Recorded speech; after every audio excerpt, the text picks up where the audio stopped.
Alhamdulillah malam ni kita akan mula membaca daripada ayat 255, iaitu ayat yang terkenal dengan ayat Al-Kursi dan seterusnya. Dan ini adalah nota yang ke-15.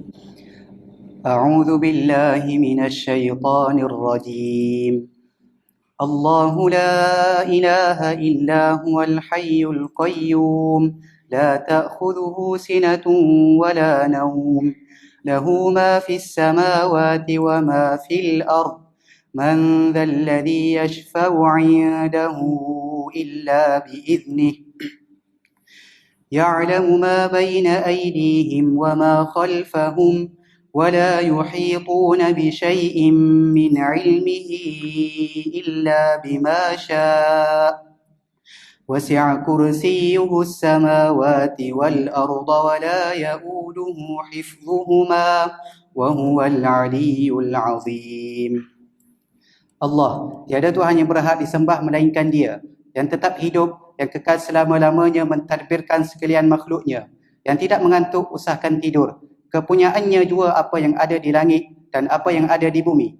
Tiada sesiapa yang dapat memberi syafaat, yakni pertolongan di sisinya, melainkan dengan izinnya.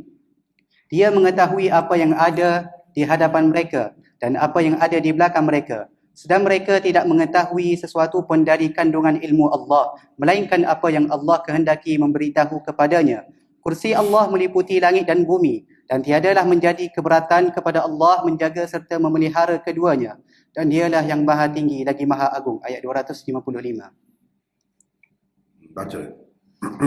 La ikraha fid din qad tabayyana ar-rushd min al-ghayy faman yakfur bit-taghuti wa yu'min billahi faqad istamsaka bil-'urwatil wuthqa la infisama laha wallahu sami'un 'alim. Tidak ada paksaan dalam memilih agama Islam, kerana sesungguhnya telah nyata kebenaran Islam dari kesesatan kufur.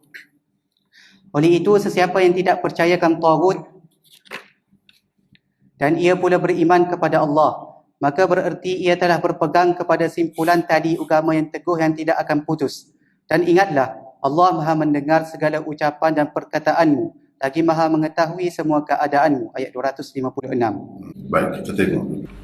Allah la ilaha illahu sama dengan la ilaha illallah.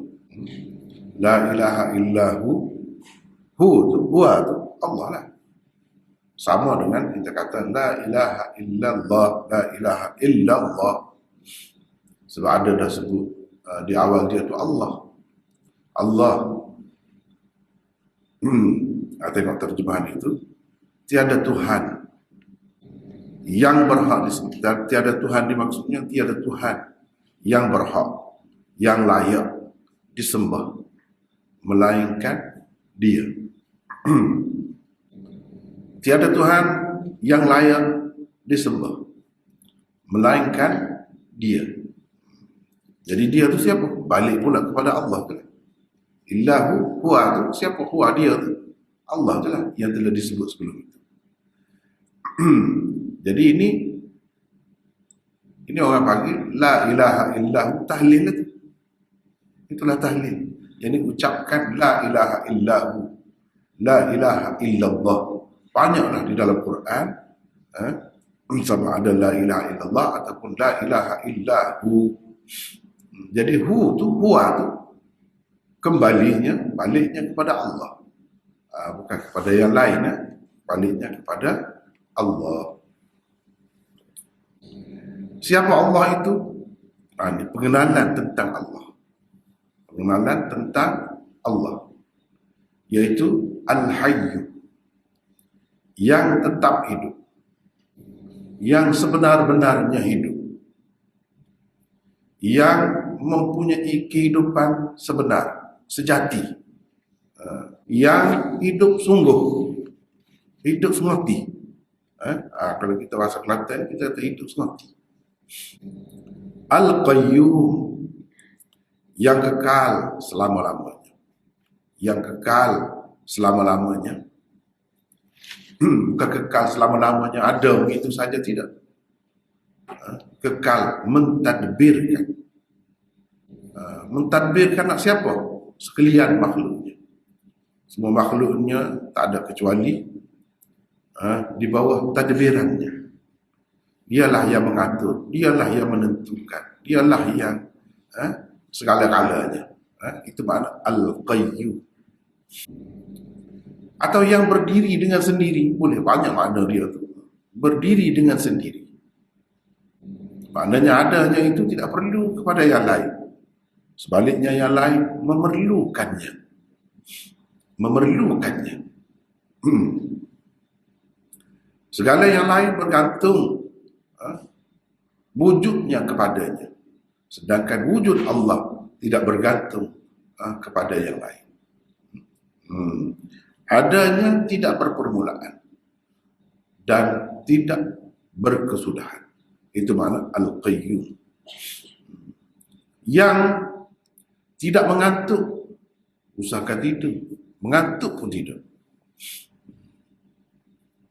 Usahakan nak tidur.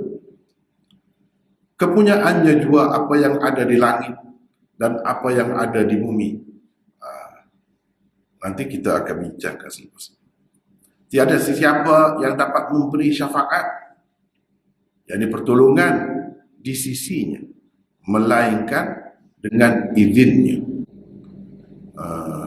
Dia mengetahui apa yang ada di hadapan mereka dan apa yang ada di belakang mereka. Sedang mereka tidak mengetahui sesuatu pun dari ilmu Allah, melainkan apa yang Allah kehendaki. Apa yang Allah kehendaki memberitahu kepadanya. Kursi Allah meliputi langit dan bumi. Daripada situlah marinya ayat kursi itu. Kursi itu, daripada situlah perkataan itulah. Meliputi langit dan bumi.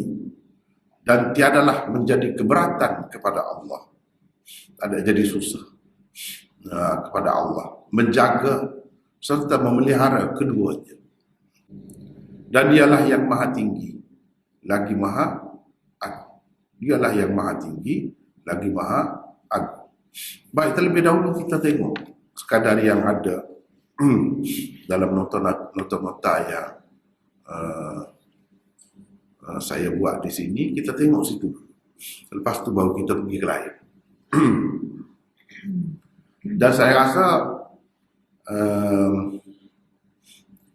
perlu kita bincang dengan agak detail sedikit malam ni, insyaAllah. Sebab ayat ni masyhur kan, ayat kursi. Kita hampir-hampir baca lah, selalu baca. Nabi SAW ajar banyak tempat di belakang sembahyang, selepas sembahyang, sebelum tidur dan sebagainya. Banyak. Dan kelebihannya pun banyak.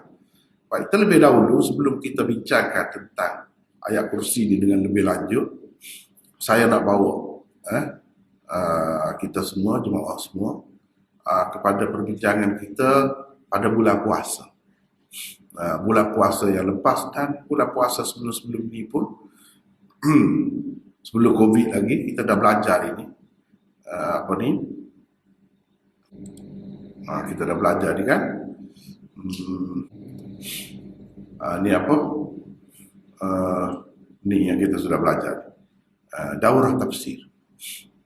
Dalam daurah tafsir kita dah bincang 2019 kan. Ringkasan tafsir Al-Quran berpandukan struktur mikro surah-surah. Ini nota 1, nota 2 boleh tengok. Surah Al-Fatihah dan surah Al-Baqarah. Kita naknya surah Baqarah.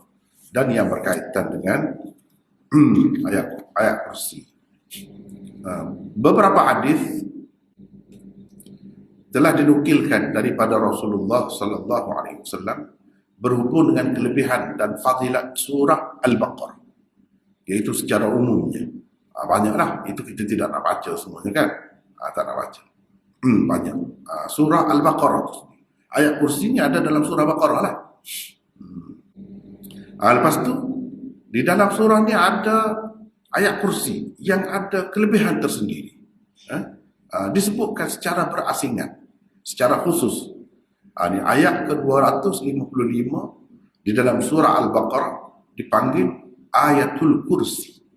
Satu ayat lah, tapi satu ayat pun dalam tu sebenarnya ada banyak ayat-ayat pecahan yang lengkap dah tu.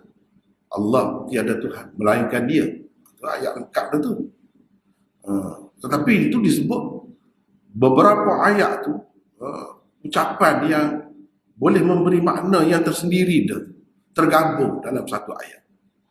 Tergabung dalam satu ayat ni, iaitu ayat 255. Cuba kita tengok sini beberapa hadis Rasulullah sallallahu alaihi wasallam dinukilkan berkenaan dengan kelebihannya. Antaranya ialah hadis-hadis di bawah ini. Ini antaranya. Nombor satu, saya tidak baca teks dia lah, kita tengok terjemahan dia saja. Nak ringkas Ubay bin Ka'ab meriwayatkan katanya Rasulullah sallallahu alaihi wasallam bersabda kepadanya, "Wahai Abul Munzir, tahukah kamu mana satu ayat Al-Quran yang ada padamu yang paling agung? Wa huwal aliyyul azim." Agung, azim. Aku menjawab, Allah dan Rasulnya lebih tahu. Kata baginda, "Wahai Abul Munzir, tahukah kamu mana satu ayat Al-Quran yang ada padamu yang paling agung?" Nabi tanya lagi. Kata Ubay, aku menjawab, Allahu la ilaha illa huwal hayyul qayyum, iaitu ayat kursi. Kata Ubay, terus beliau sallallahu alaihi wasallam menepuk dadaku.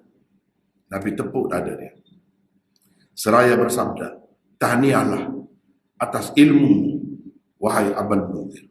Nabi ucap tahniah kepada dia kerana tahu benda yang sangat agung. Tahu.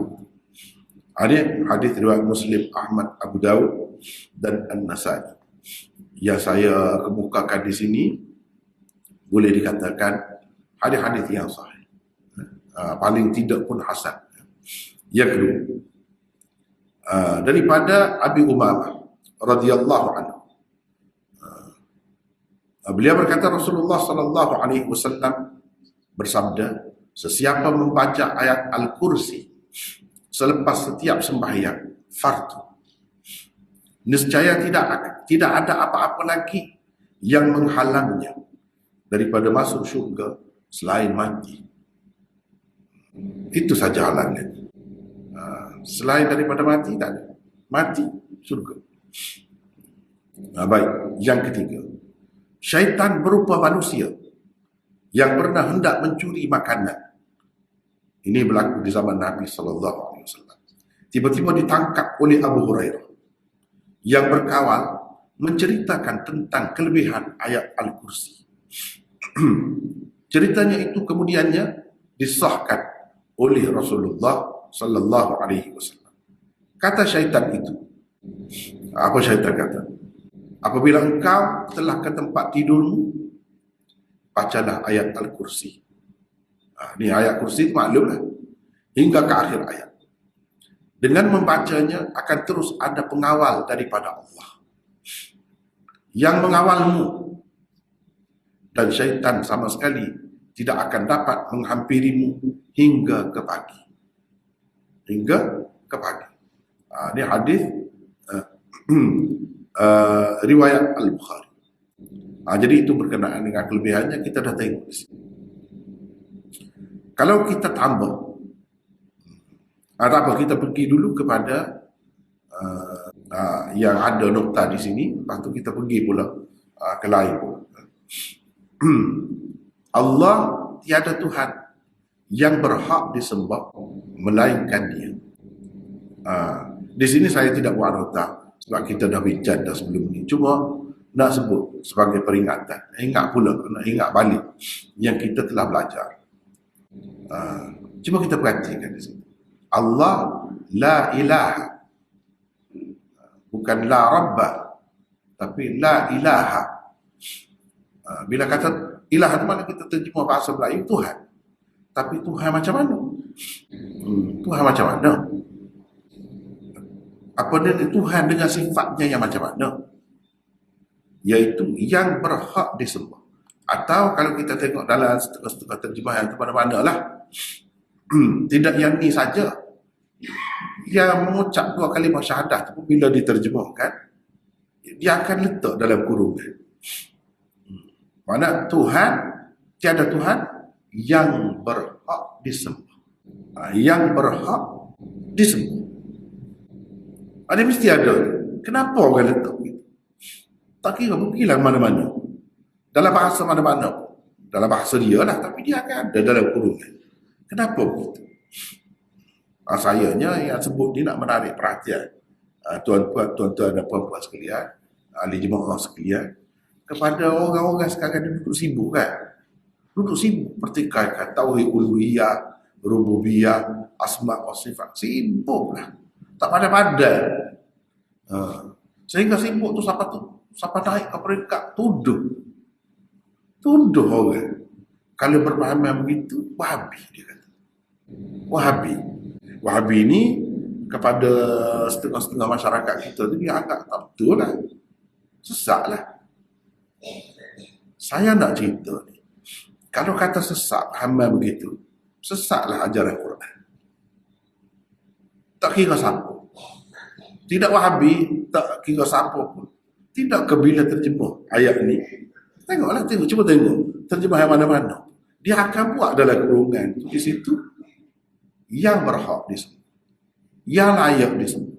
Tak kira lah pimpinan Ar-Rahman kau yang tafsir-tafsir yang ada dan terjemah-terjemah yang ada. Dia mesti buat gitu. Kenapa gitu? Maknanya, penterjemah kita, ahli-ahli tafsir kita ni, alim ulama kita daripada dahulu lah. Pandai. Memang pandai. Cerdik orang. Dan ilmu dia sampai situ. Cumanya macam terputus lah sekarang ni. Sebab tak boleh faham benda ni. Sedangkan orang dulu faham. Tak ada apa masalah pun. Tak ada timbul apa-apa masalah pun. Baik, saya nak bawa ke sini. Kita ambil lah. Kita ambil sini tu lah. Sebab kita semua tahu dah kan. Ni terjemahan Melayu Malaysia. Terjemahan Melayu. Terjemahan. Kita ambil terjemahan. Ayat tu kita tahu lakon. Surah terakhir di dalam Quran. Surah An-Nas. Qul a'udzu birabbin nas, malikin nas, ilahin nas, min syarril waswasil khannas, alladzi yuwaswisu fi sudurin nas, minal jinnati wan nas. Ni surah An-Nas. Kita ambil terjemahan dia saja. Cuba kita tengok. Dengan nama Allah yang Maha Pemurah lagi Maha Mengasihani.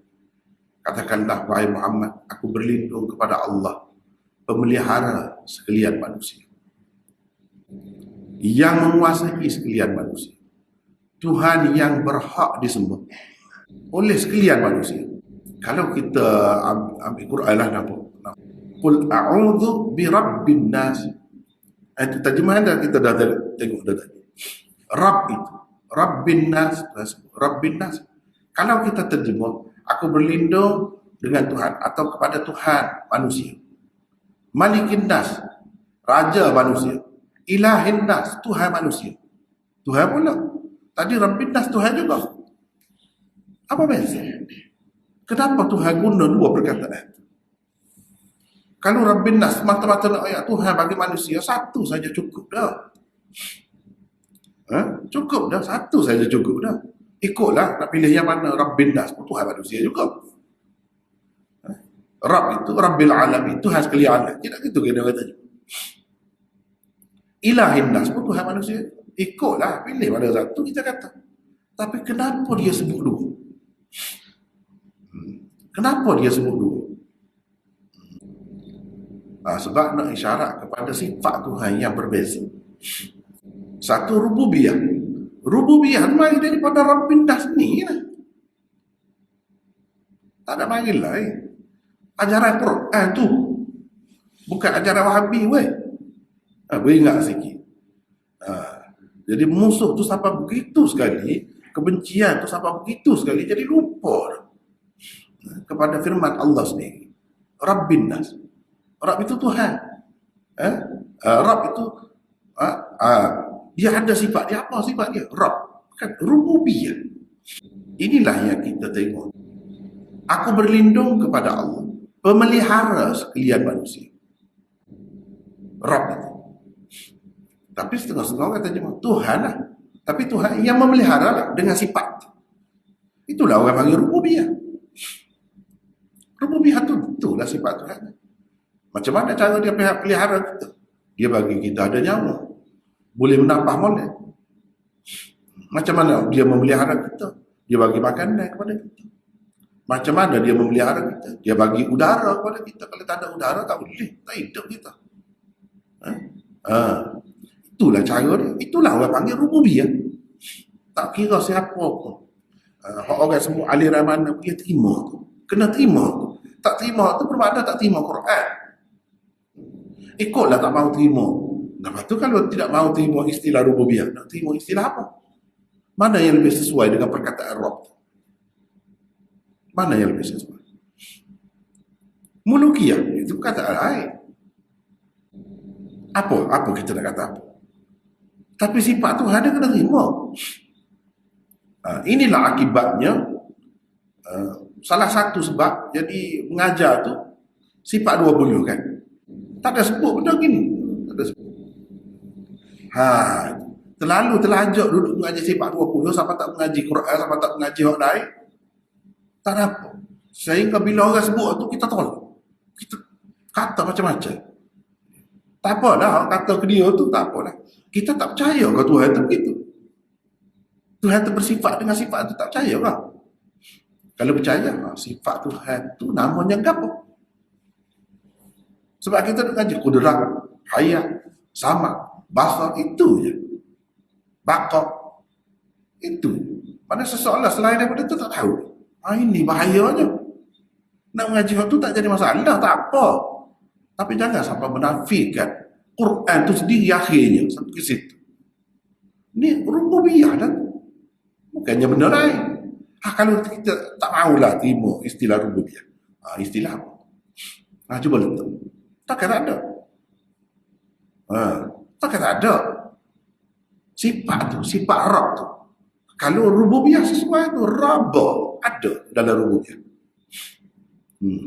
Rububiyah itu maknanya Tuhan yang sifatnya begini.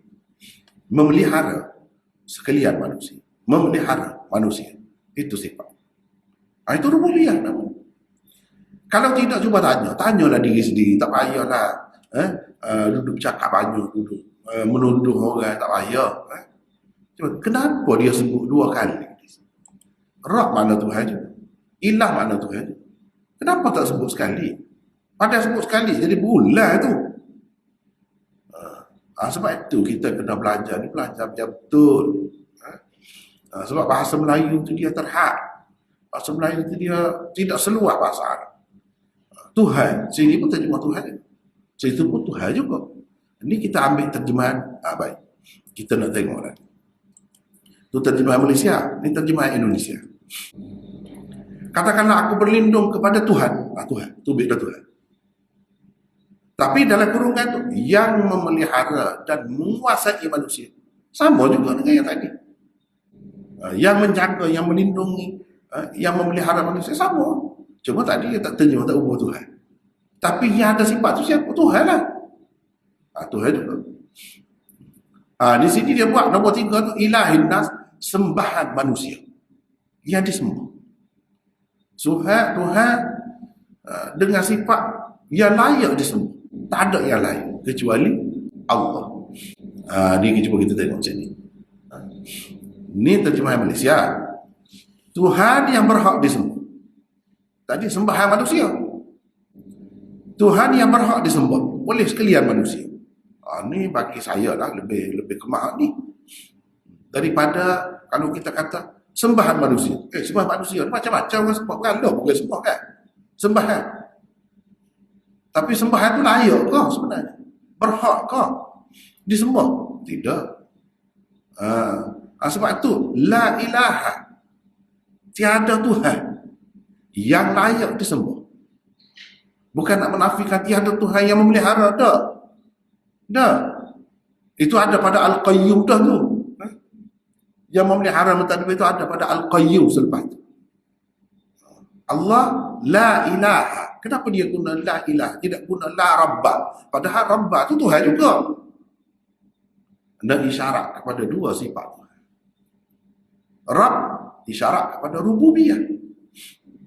Ilah alif lam ha uluhiyah. Kalau tak mahu pakailah istilah itu. Kata istilah itu istilah Ibnu Taimiyah lah. Macam-macam. Orang tak tahu sebelum Ibnu Taimiyah kemukakan benda ni.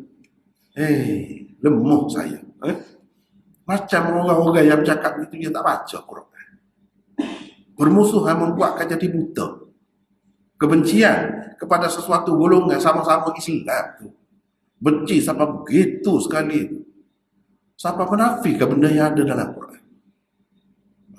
Tak secara lah Ibnu Taimiyah kau siapa tu letak tepi. Ni baca Quran. Ilahin nas ada ke tak ada? Ilah tu apa makna? Buka tafsir, buka terjemahan. Ni dia kata sembahan manusia maksudnya yang layak dah disembah oleh manusia. Tapi kalau kita terjemahan Malaysia ni, Malay Quran ini, dia Tuhan juga yang berhak disembah. Sama lah dengan yang kita buat ni, cuba berkati. Yang berhak disembah. Ilah itu guna ilah, itu tidak guna Rabb sini. Isyarat kepada ilah uluhiyah. Apa uluhiyah? Iaitu Tuhan Allah itu sahaja yang layak disembah. Yang layak disembah. Yang layak diseru. Yang dia layak diminta pertolongan. Kalau kita kata iyyaka na'budu, hanya Engkau yang kami sembah. Wa iyyaka nasta'in, hanya Engkau yang kami minta tolong. Kalau kami nak seru, nak minta tolong, tak ada orang lain. Maksudnya minta tolong yang manusia tak boleh lah. Di luar daripada kuasa manusia. Nak minta tolong. Kita kena minta dengan Allah. Nak minta mari air sebotol tu boleh. Boleh tu orang. Nak minta anak. Biar kita dapat anak lelaki sekali ni. Boleh kita minta dengan siapa-siapa. Minta dengan tu wali kubur ke? Minta dengan Nabi ke? Minta dengan siapa-siapa. Tak boleh. Sebab tu di luar daripada kemampuan manusia. Kita kena minta dengan siapa benda lain tu? Allah. Tak ada lain. Wa iyyaka nasta'in. Jadi itu maksud uluhiyah tu. Tak secara lah Ibnu Taimiyah. Ada ke tidak dalam Quran? Makna ni. Lepas tu, makna ni sifat Tuhan hak ni. Sifat Tuhan hak ni tidak ada dalam Quran ke? Uluhiyah. Kalau kita tak mahu terima lah istilah tu. Sebab istilah kita tak mahu. Cuba buat istilah lain. Tapi kena ada juga. Tuhan kena bersifat gini juga. Tak boleh sebut. Ilahiyah. Mereka orang sebut apa? Ilahiyah kau. Uluhiyah kau. Atau sebut lagi berapa. Tapi kena terima ni sifat Tuhan ni. Tuhan sebagai satu-satunya. Tak ada pilihan. Tak ada lain. Yang layak disembah, yang berhak disembah hanya dia. Itulah orang panggil uluhiyah. Itulah kerugiannya kalau kita duduk nampak sistem kita saja lebihnya.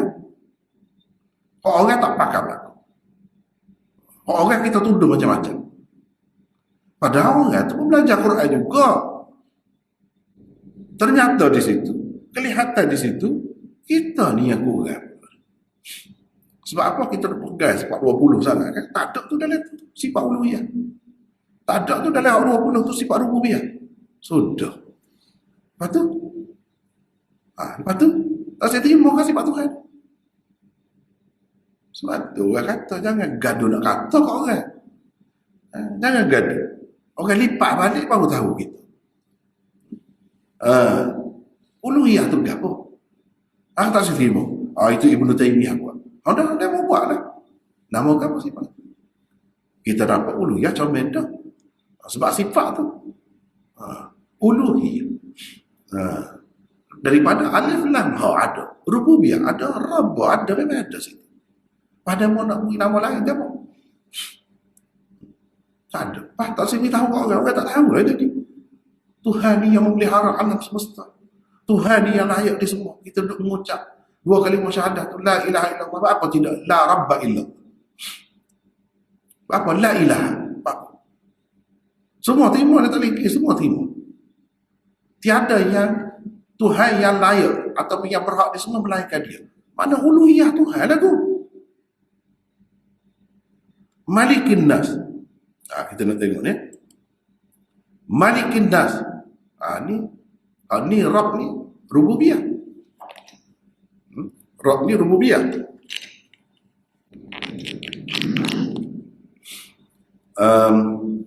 Ilah tu uluhiyah. Malikin Nas apa pula? Tidak sifat Tuhan kan ini. Rabbin Nas, Malikin Nas.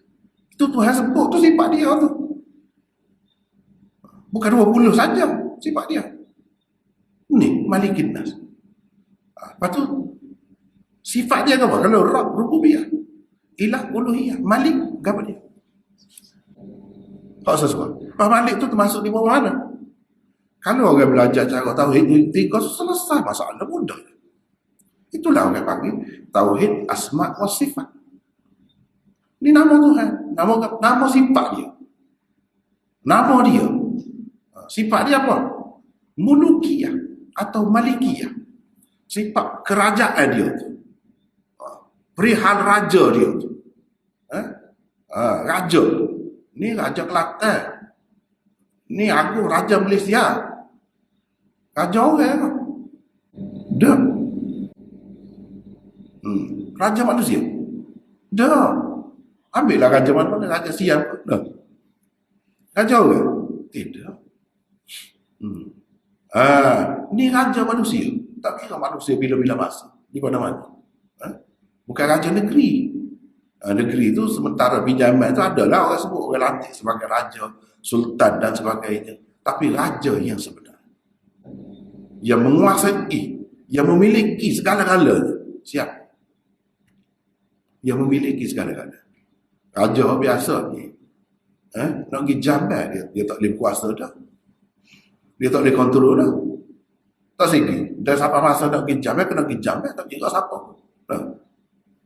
Dia milik apa? Nyawa. Dia pun mati. Usaha nak milik nyawa kan? Nyawa dia boleh tidak milik. Malik. Sifat utama Malik itu Malik. Dia memiliki. Milik apa? Cuba kita tengok. Raja ke sultan ke mana-mana agung. Dia milik apa? Dia tak boleh nak kontrol, nak kuasai. Ikutlah apa-apa pun. Miliknya sementara saja. Ni sifat. Nak suruh ingat lah, nak suruh ingat. Biar khabar raja-raja di dalam dunia. Ataupun orang panggil sultan-sultan. Sejauh mana dia? Sejauh mana raja yang sebenar? Boleh terima, tak ada jadi masalah untuk dunia tu. Tapi kalau orang Islam, raja yang Islam, dia kena sedar benda ni. Raja sebenarnya mana? Aku ni bukan raja sebenar. Cuma raja sebenar kira-kira di sini sementara begitu. Raja yang sebenarnya sampai bila-bila milik dia berlaku. Itu Allah. Itulah asma wa sifatnya. Tak ada masalah. Dan tidak terhad dekat 20 itu saja. Walaupun kalau kita katalah 20 itu pun masuk dah lain dalam tu, okey tak apa. Memang baguslah lagu tu kan. Tapi masalahnya sekarang ni, dia mohon ngaji gitulah juga yang menafikan benda ni. Apa? Seolah-olah macam tak cukup lagi 20 tu. Kalau betul kata 20 tu dalam tu sudah masuk tak? Malik pun masuk, rububiyah pun masuk, uluhiyah pun masuk. Okey, tak apa. Tapi apa ya jadi balas sekarang ni? Dia jadi bertelingkah sekarang ni. Ngaji sifat 20 tak apa yang kita tak faham tu. Bawa orang lain-lain masuk dalam tu. Sehingga menafikan pun. Kan pelik tu. Pelik tu. Itu sebab itu kata sampai ke peringkat bahaya kadang-kadang. Sampai menolak, menafikan sifat-sifat Tuhan yang lain. Begitu. Jadi ini semua sifat-sifat Tuhan. Jadi sifat-sifat Tuhan ni kalau nak sebut bukan 20 sahaja. Banyak. Sebabnya mana sebut dalam Quran. Segala sifat dia tu kan. Ia dah tu. Ghafirid dam wa qabilit taub. Ghafirid dam. Tuhan yang mengampunkan dosa-dosa. Itu sifat dia. Ada dalam 20. Ada. Tak ada tu. Tapi kena beringat sikit nak ngaji cara tu. Boleh tu jadi masalah. Saya pun ngaji. Darul Khausar dia pun ada ngaji. Cara Asyairah. Ngaji. Tapi kita tak ngaji waktu saja. Jangan ngaji waktu saja. Ini kalau pendapat saya lah. Sebab kita tengok dah contoh. Kalau ngaji waktu saja, padas dalam mana pun jadi gitu. Rububiyah pun dia tolak. Uluhiyah pun dia tolak. Dia kata kita tidak tolak. Tu makna dia tu. Ada. Kalau tidak tolak. Lepas tu dia nak menamakan dia apa? Bala dengan nama tu. Apa masalah dia dengan nama tu? Sedangkan sesuai je. Rububiyah Rabb. Baik. Kalau tak siap tu, nama kamu. Kalau tak, nama kamu tak jadi masalah. Asalkan konsep tu ada dalam kepala. Asalkan ada. Tak mahu uluhiyah. Kita nak sesuai dah uluhiyah. Sebab alif lam ha. Uluhiyah ada dalam tu. Kalau orang mengaji ilmu bahasa Arab kat Allah, mudah waktu tu. Nampak benar. Gapo-gapo dia ada kaitan, dia ada perkataan itu juga. Perkataan asal tu. Misalnya kita kata bantal. Berbantalkan lengan. Berbantalkan itu daripada bantal tu lah. Asal dia hanya. Mudah ke tu? Mudah. Dia pada ada kaitan bahasa tu. Kalau orang mengaji. Apa kalau kita taksir uluhiyah tu taksir. Sebab bala. Taksir terima. Istilah tu. Apa nak istilah tu? Kena percaya tu kena. Memang kena tak percaya tidak beriman. Kafir jadi tak percaya tu. Tak percaya bahawa Tuhan saja. Allah saja yang layak disembah. Sebab dia orang Islam tak percaya.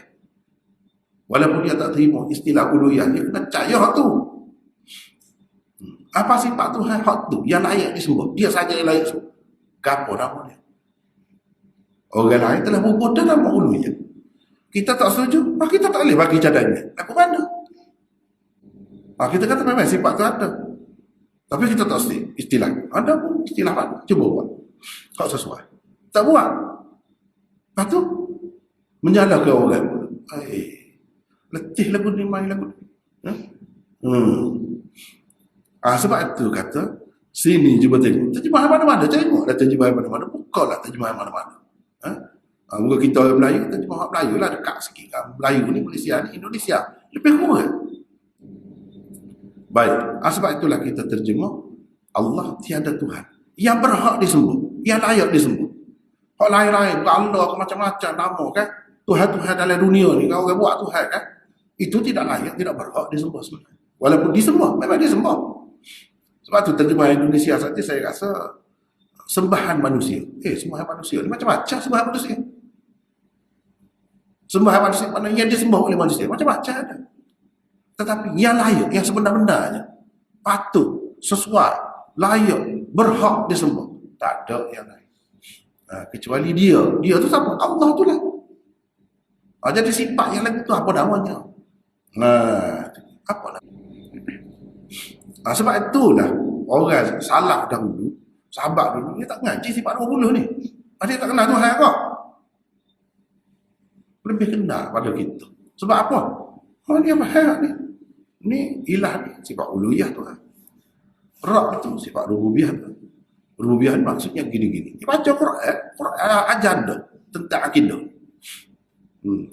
Kalau tak mengaji hal tu, tak apa. Mengaji Quran itu hal penting. Sampai Nabi kan ajar hal lain. Quran dah hadis. Cukup dah. Akidah ke, fiqh ke, apa semua dalam tu ada dah. Kalau kita kata tak sempurna, kecuali kalau belajar, jadi masalah tu. Orang sebelum pada tu, lagu mana? Orang sebelum pada tu. Sebelum ada kaedah ni. Kaedah sifat 20, sifat 13 ni. Orang sebelum tu. Macam mana pegangan ni? Itu masalah. Jadi benda ni kena faham dengan baik lah. Kena faham dengan baik. Baik, kita tengoklah. Melainkan dia yang tetap hidup. Ini adalah dalam sifat 20 ada hayat. Sifat hayat. Sifat hayat. Yang bersifat dengan sifat hayat itu Al-Hayyu namanya. Itu ada. Okey, tak apa ada. Tapi ilah, sifat uluhiyah itu mana ada? Itu yang jadi masalah. Dia tak jadi, tak nampak, tak kemah. Sebab tu jadi longgar. Tak apa pergi minta dengan Tok Ali kubur pun tak apa juga. Sebab tu yang jadi longgar tu. Tak jelas molek uluhiyah tu ke mana. Padahal dia kata sama, la ilaha illallah, la ilaha illallah dia mati. Tak faham. Apa makna ilah tu? Sebab tak faham uluhiyah tadi lah. Boleh pergi minta kubur tu. Boleh pergi minta dengan orang kubur. Padahal Islam ajar kita tulus semaya ke dia, orang mati. Kita tulus semaya. Siapa dia yang dikecuali? Kita ada orang semaya, maya. Nabi orang semaya. Maya. Makna kita minta tolong. Dia tak boleh dah. Nak minta ampun dengan Tuhan pun tak boleh. Tiba-tiba setelah orang pergi tanah kubur, kita pergi minta pula dengan dia. Dia kata tak apa. Tak apa. Minta dengan dia. Sebab kita minta. Suruh dia minta dengan Tuhan. Tengok. Apa boleh jadi pusing-pusing kita? Pasal tak jelas uluhiyah tadi tu lah. Sebab tak tekan waktu. Tak boleh minta lagu tu. Kita yang belajar hadis ni, bila ada sahabat-sahabat pergi minta dengan Nabi kubur, kita tanya waktu banyak keperluan kita tak pernah mengganggu kubur. Yang kita sebut Allah ni tu pasal jadi fenomena tu semakin nyata dalam masyarakat kita. Lama dah tu, lama-lama dah penyakit tu kita ni baru nak sabar. Penyakit tu berapa minggu minta dengan orang dalam kubur. Tak apa, tidak syirik. Tidak syirik. Gitu. Sebab apa? Sebab dia minta dengan Tuhan, kita minta. Dia minta dengan Tuhan. Lepas tu marilah akidah pelik-pelik. Pelik-pelik. Lepas dia mati, bagus lagi kita pergi minta. Sebab apa? Masa dia hidup, dia sibuk. Nak cari ke bini lah, nak pergi beli kedai lah. Ni tak ada. Habis dah kerja tu. Jadi dia tu kekosongan. Seolahnya nanti orang pergi minta ke dia. Pelik lah akidah. Awak masuk dalam masyarakat ni. Mana kalau minta dengan dia pun dia free dah. Dia bebas dah. Kalau dalam dunia tu sibuk banyak perkara. Dia sebagai tu email lah pergi cara kita bagi nikah orang lah. Macam-macam. Ni tak ada dah dia. Mati dah, habis dah urusan. Jadi dia tu kosong. Hubungan dia dengan Tuhan tu apa? Kita ambil mana benda-benda lagi. Kita ambil mana? Kita tidak sembah dia, tapi kita minta dengan dia. Padahal dalam Fatihah dia baca semua wa iyyaka nasta'in. Bukan iyyaka na'budu saja, wa iyyaka nasta'in itu apa yang sebut sekali. Mana tak boleh juga lah. Tak boleh juga. Minta terutamanya mati tu. Apa nak minta je. Sekarang ni kalau tak minta dengan hak mati tu tidak bertawassul, seolah-olahnya tidak ahli sunnah. Jadi alamat ahli sunnah pula gila itu. Gila tu kan. Sebab apa semua? Kenapa berlaku semua fenomena? Uluhiyah tak faham. Tak jejak masalah uluhiyah. Tu ya benarnya. Itu tak jejak. Uluhiyah tak jejak. Sebab tu tak apa. Kalau sujud orang pun sujud tak apa. Moga kita tidak sembah dia, kita sujud. Kita muliakan dia saja. Padahal Nabi kata, kalaulah bolehlah manusia ni sujud kepada manusia lain, secara aku suruh isteri sujud kepada suami.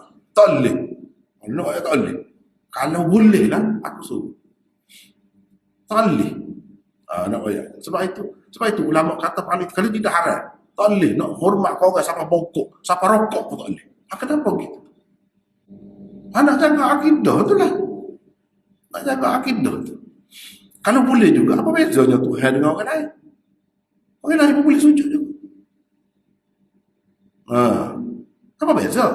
Bahawa kafir nak buat tu lah ke mana? Dia pun kata, kita tidak percaya berhala ni. Roh dia. Dia ni orang baik. Roh dia tu.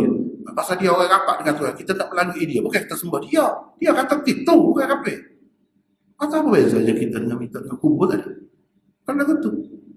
Kita pun tidak minta dengan dia. Udah. Cuma dia tu perantaraan. Perantaraan tu lah yang jadi syirik. Orang-orang musyrikin tu. Dia pun tahu. Dia buat berhala. Dia buat dengan tangan dia. Dia taruh buat berhala tu. Bodoh benar lah. Kita tak tahu cerita dia. Dia kata dia bukan sembah tu. Itu lambat saja. Lambat saja. Sebenarnya ngadak kepada Baitullah tu kata dia. Dia pusing gitu. Semua Tuhan kat situ kan. Dah. Kita tidak gitu kata dia. Perantaraan tu. Perantaraan tu masalah. Ma na'buduhum illa liyuqarribuna ila Allahi zulfa. Itu dalam Quran. Jadi kita faham semua ni semaya tu barulah semua. Barulah ibadat. Kita tak faham pula konsep ibadat tu apa dia.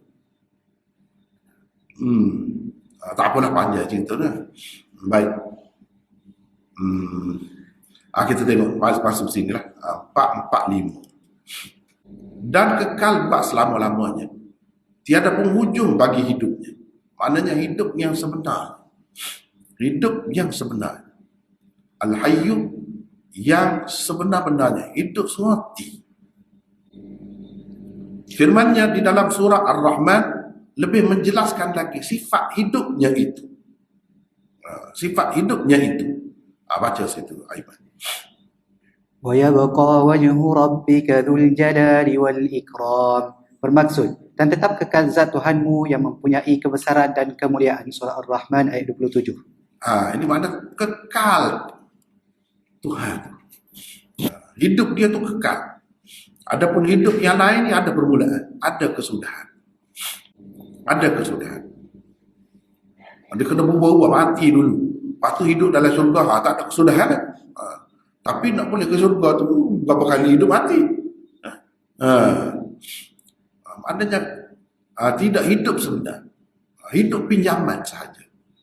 Hidup pinjaman sahaja. Jadi ini Al-Hayyu. Al-Hayyu. Jadi alif, kalau kita nak kata Al-Hayyu ni alif lam ni alif lam hakikat lah. Kalau dalam nahwu ni bahasa hakikat. Sebenar-benarnya. Hak hidup semati. Hak sebenar-benarnya hidup. Ada pihak lain ni, walaupun hidup, kita ni pun hidup, tapi hidup tidak sebenar ni lagu ni. Hidup tidak sebenar ni lagu ni. Sebab apa? Mula tak ada, lepas tu ada. Lepas tu mati pula. Ada mati. Hidup sebenar ni hidup yang tak ada mati. Tak ada mati. Yang kekal selama-lamanya mentadbirkan sekalian makhluknya. Itu makna Al-Qayyum. Al-Qayyum. Atau kalau belajar sifat 20, qiyamuhu bi nafsi. Qiyamuhu bi nafsi. Berdiri dengan sendiri. Al-Qayyum tu lah. Itu ada. Itu ada. Kalau kita kata apa ni, qiyamuhu bi nafsi itu mana Quran Al-Qayyum. Boleh ada. Dalam sifat 20 tu ada. Tuhan kekal ada. Wa yabqa wajhu rabbika dzul jalali wal ikram. Kekal ada. Tapi uluhiyah, rububiyah tu mana? Itu masalah. Sebab itulah kalau kita terbuka, bersikap terbukanya, alangkah baiknya. Terimalah waktu ni pun kita juga, ni pun kita juga. Kan selesai masalah. Apa yang ada sikit sebanyak kekurangan ada pada waktu ni, ditampung. Ada sikit sebanyak kekurangan ada pada ada, ditampung kan. Alangkah baik dia terima gitu. Ni duduk musuh pula. Sama sendiri. Duduk bala sama sendiri. Itu maksudnya. Baik. Sifat Al-Qayyum Allah ini dapat dilihat antaranya pada firman Allah berikut. Antaranya. Banyak lagi dia lain kalau nak tengok sifat Qayyum dia tu. Berperanan di mana. Nyata di mana. Ini salah satunya pada ayat ni. Baca. إن الله يمسك السماوات والأرض أن تزولا ولئن زالتا إن أمسكهما من أحد من بعده إنه كان حليما غفورا. Bermaksud, sesungguhnya Allah menahan dan memelihara langit dan bumi supaya tidak berganjak dari peraturan dan keadaan yang ditetapkan baginya. Dan jika keduanya ditakdirkan berganjak, maka tidak ada sesiapa pun yang dapat menahannya daripada berlaku demikian selain dari Allah. Sungguhnya, dia maha penyantun lagi maha pengampun. Surah Fatir ayat 41. Jadi ni hijau Tuhan ni, jaga alam, jaga langit dan bumi supaya tidak terbentur, belaga dan sebagainya. Itu sifat Qayyum dia. Sifat Qayyum dia. Sifat mentadbirkan sekalian alam. Bukan waktu saja. Segala-galanya. Apa berlaku berlaku di alam semesta, berlaku pada diri kita, berlaku pada bumi, berlaku pada langit dan sebagainya. Ada sebagaimana yang kita tengok ni, sifat Al-Qayyum, Tuhan itulah yang berperanan. Yang berperanan. Di situ. Kalau tidak, kalau hayat kita lah. Kalau hayat kita nak boleh buat apa? Kita nak boleh buat apa? Tarik bintai je mari. Kalau tarik bintai tu, kalau Allah SWT tak sekat mari bumi ni, hancur lebur bumi. Bukan semua sekali bintai, bukan matahari, tarik bintai je. Hancur bumi. Kalau nak harap kita nak boleh sekat lah ke mana? Nak sekat COVID pun tak boleh. Nah. Mari, kena hadap kita. Sekali nak apa? Jadi Al-Qayyum tu Tuhan, betul lah, dia jaga tu semua. Hadis secara sepintas lalu dulu, tidak mengantuk, usahakan tidur, kepunyaannya jua apa yang ada di langit dan apa yang ada di bumi. Tiada sesiapa yang dapat memberi syafaat, pertolongan di sisinya, melainkan dengan izinnya. Jadi di sini, sebab kita nak ambil mana ada ayat Quran, saling mentafsirkan. Boleh tengok di tempat lain. Hak tu dulu. Kalau nak tengok tafsir ni luas. Tafsir ni, kita nak tengok tu. 447. Perkara yang sama juga disebut pada beberapa firman Allah yang lain. Lihat antaranya ayat-ayat berikut. Nak ceritanya tak ada siapa boleh bagi syafaat, boleh bagi pertolongan kecuali dengan izin Allah. Semua kalau ada kita nampak orang tolong kita, orang tu bagi pertolongan, orang tu dapat bantuan, semuanya di belakang tu, di sebaliknya Allah dengan izin Allah. Baca situ ayat. إن ربكم الله الذي خلق السماوات والأرض في 6 أيام ثم استوى على العرش يدبر الأمر ما من شفيع إلا من بعد إذنه ذلكم الله ربكم فاعبدوه أفلا تذكرون. Bermaksud, sesungguhnya Tuhan kamu ialah Allah yang menjadikan langit dan bumi dalam 6 masa. Kemudian dia bersemayam di atas arasy. Dia mentadbirkan segala urusan. Tidak ada sesiapa pun yang dapat memberi syafaat melainkan sesudah diizinkannya. Yang bersifat demikian itulah Allah, Tuhan yang memelihara dan mentadbirkan keadaan kamu. Maka tunduklah dan taatlah kamu kepada perintahnya. Patutkah kamu setelah mengetahui kenyataan yang tersebut tidak mahu mengingatinya? Surah Yunus ayat ketiga. Baca. يومئذ لا تنفع الشفاعة إلا من أذن له الرحمن ورضي له قولا. Bermaksud, pada hari itu tidak berfaedah syafaat dari dan kepada sesiapa pun kecuali dari orang yang diizinkan oleh Allah yang melimpah-limpah rahmatnya dan kepada orang yang diredai perkataannya. Surah Taha ayat 109. Baca. يعلم ما بين أيديهم وما خلفهم ولا يشفعون إلا لمن ارتضى وهم من خشيته مشفقون. Bermaksud, Allah mengetahui apa yang ada di hadapan mereka yang telah mereka lakukan dan apa yang di belakang mereka yang akan mereka lakukan, dan mereka tidak memohon syafaat melainkan bagi sesiapa yang diredai Allah, dan mereka pula sentiasa cemas takut daripada ditimpa azabnya. Surah Al-Anbiya ayat 28. Baca.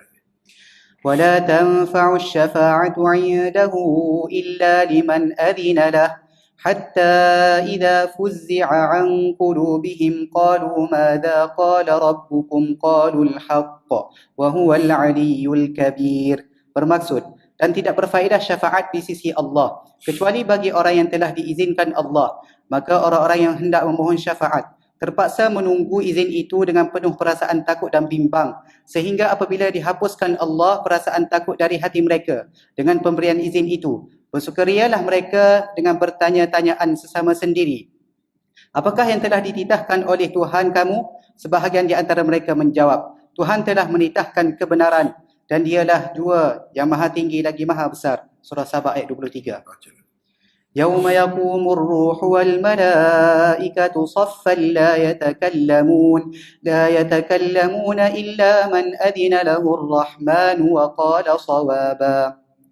Bermaksud, pada hari ketika roh, yakni Jibril dan malaikat-malaikat yang lain berdiri bersaf-saf menunggu perintah Tuhan, tidak ada yang berani berkata-kata memohon pertimbangan, melainkan yang telah diizinkan baginya oleh Tuhan yang Maha Pengasih, dan ia berkata benar. Surah An-Naba ayat 38. Jadi kesimpulannya, minta tolong dengan orang dengan siapa-siapa lah. Dalam dunia ke, di alam barzakh ke, tak ada. Melainkan dengan izin Allah. Jadi orang-orang pergi kubur minta dengan Tok Wali ke apa, dia kata izin Allah. Dia tahu mana izin Allah. Bila Allah bagi dalam Quran, cuba baca. Bila Allah izin. Kepada orang dalam kubur tu, kamu mungkin minta tolong dengan dia. Boleh lagu tu. Tuhan izin. Takut berlaku. Cuba baca ayat ni. Takut. Tak berani. Orang kita kata kalau orang Kelantan kata bandak ketik berlaku. Berhadapkan dengan Tuhan. Siapa dia? Kalau kita anggap Tok Wali pun, yang lah ke Tok Walinya? Dulu. Yang lah ke? Dulu. Kadang-kadang Tok Wali tu orang gila. Kau gila, kenapa gila? Kau wali. Kau besar. Nah, pelik semua. Ini syafaat belakang ni. Syafaat. Semua orang hak pergi tadi kan? Dia nak syafaat. Syafaat ni hak Allah. Kita nak kata orang ni boleh beri pertolongan kepada orang. Mana dalil? Gitu. Pak akidah ni. Dia tak boleh ikut setera. Gitu. Dia boleh tolong lah tu. Mungkin dia tak sibuk dah duduk dalam kubur tu. Sesoalnya duduk tunggu orang panggil. Tak minta kamu. Sedap. Ni cuba baca ayat ni. Semua ayat ni. Termasuk dalam ayat kursi ni. Tak ada siapa boleh bagi syafaat. Di mana-mana. Kecuali dengan izin Allah. Dia mengetahui apa yang ada di hadapan mereka dan apa yang ada di belakang mereka. Apa maksudnya? Tadi salah satu ayat yang kita baca tadi dah menjelaskan apa maksud tahu di hadapan dan belakang ni. Perkara yang sama juga tersebut pada beberapa firman Allah yang lain. Antaranya pada ayat-ayat berikut. Baca ayat. يعلم ما بين أيديهم وما خلفهم ولا يحيطون به علما. Bermaksud, Allah mengetahui apa yang ada di hadapan mereka dari hal-hal dunia dan apa yang di belakang mereka dari perkara akhirat, sedang mereka tidak mengetahuinya secara meliputi. Surah Taha ayat 110. Ya'lamu ma baina aydihim wa ma khalfahum wa ila Allahi turja'ul umur. Bermaksud, dia, yakni Allah, mengetahui apa yang ada di hadapan mereka dan apa yang ada di belakang mereka, dan kepada Allah juga dah kembalinya segala urusan. Surah Al-Hajj ayat 76. Jadi makna Tuhan tahu apa yang ada di hadapan mereka, apa yang ada di belakang mereka ni ada beberapa tempat. Sebab itu saya sebut dah di sini. Pada beberapa firman Allah, beberapa, bukan ini saja. Antaranya ni, itu juga sebagai contoh. Sebagai contoh. Nak ceritanya kalau nak faham apa maksud dia, tengoklah pada beberapa ayat ini. Sedang mereka tidak mengetahui sesuatu pun, yakni dari kandungan ilmu Allah, melainkan apa yang Allah kehendaki. Yakni Allah memberitahu. Jadi sebanyak mana orang yang tahu, orang yang ahli, orang yang pandai ni, Allah nak bagi tahu, dia tahu lah. Orang tahu apa-apa rahsia, Allah nak bagi tahu, dia tahu lah. Gitu. Orang ada ilmu apa-apa pun, hak Tuhan nak bagi tahu, dia tahu lah. Kalau Tuhan tidak bagi tahu, tak tahu. Ilmu yang ada pada manusia ni mengikut kehendak Allah. Allah nak bagi tahu, dia bagi tahu. Setakat tu. Ilmu orang zaman dah ni, setakat tu. Ilmu orang zaman dulu, setakat tu. Dia tak bagi tahu, tak tahu. Tak tahu apa satu. Kita ingat minyak dalam bumi ni lah. Di laut kau kena pergi ambil minyak ke apa. Petrol. Minyak ke apa dia? Kalau minyak lah petrol ni. Tak ada ke zaman dulu. Zaman Nabi ke, selepas tu ke, tak ada. Kosong ke perut bumi. Seperti mana kalau kita tanya? Sebelum orang pada bori air, pada orang tahu telaga, tak ada ke air dalam bumi. Semua orang kata ada kan? Ada dalam bumi. Kecuali kalau pada pasir tu, kali dalam benar lah. Ataupun tak ada lah tempat-tempat tapi. Tempat-tempat yang ada tu, kita boleh kata ada. Begitulah juga dengan minyak. Ada, lama. Cuma kalau manusia jumpa pun hari itu, kita boleh buat apa? Boleh saja. Dia kena ada sekali dengan ilmu enjin, kepandaian manusia buat enjin, buat mesin, buat kapal-kapal. Dia kena ada sekali. Tuhan nak bagi pada masa ni sama kita. Boleh guna pandai, guna minyak tu pun nak guna tu kena tapis, kena gitu gini dulu. Apa boleh kita guna untuk kereta kita dan sebagainya. Sampai dulu tak ada kedalam tadi. Ada. Tuhan tidak nak beritahu, tak tahu pun. Kalau dia tahu tu saja, tahu tu, boleh tahu kau guna. Lagu mana cara nak guna? Orang guna kilas, banyak mana kilas. Dia kena buat dulu. Kena ada ilmu. Apa nama ni? Enjin, ilmu mesin, engineering. Kena ada dulu waktu. Bila ada? Baru ada. Kenapa tak ada dulu? Dah Tuhan tak sibui. Tu yang mudah je. Benda-benda apa? Sebanyak-banyak benda dalam atas muka bumi ni, gitu kan. Jadi kita tak sibui. Tuhan saya, kita nampak. Lah ni banyak dah orang buat lasik dipanggil kan. Pakai spek ni tak payah pakai spek. Ada rawatan baru. Dulu apa tak ada? Tak ada boleh pakai spek. Boleh pakai spek. Dulu sebelum ada pakai spek, tak ada ke tak? Kenapa tak ada? Tak tahu. Manusia tak tahu. Jadi manusia ni tahu setakat Allah SWT nak. Bila dia nak, kita pun tak tahu. Itulah hakikatnya hidup ni. Tuhan mudah biasa. Usah kau pelik-pelik lagi, kau tak tahu lagi. Kau raya, kau tak nampak tu. Kau nampak dia, kita duduk mengaji ni, belajar. Dia tidak boleh sekali go. Tuhan mengikut kehendak dia. Pada masa dia. Kursi Allah meliputi langit dan bumi. Dan tiadalah yang menjadi keberatan kepada Allah menjaga serta memelihara keduanya. Dan dialah yang maha tinggi lagi maha agung. Gitu. Baik. Itu setakat yang ada di sini ya. Setakat yang ada di sini. Sekarang ni saya nak bawa pergi kepada tafsir lain. Sehubungan dengan kita baca ayat kursi ni biar faham dengan agak mendalam sedikit.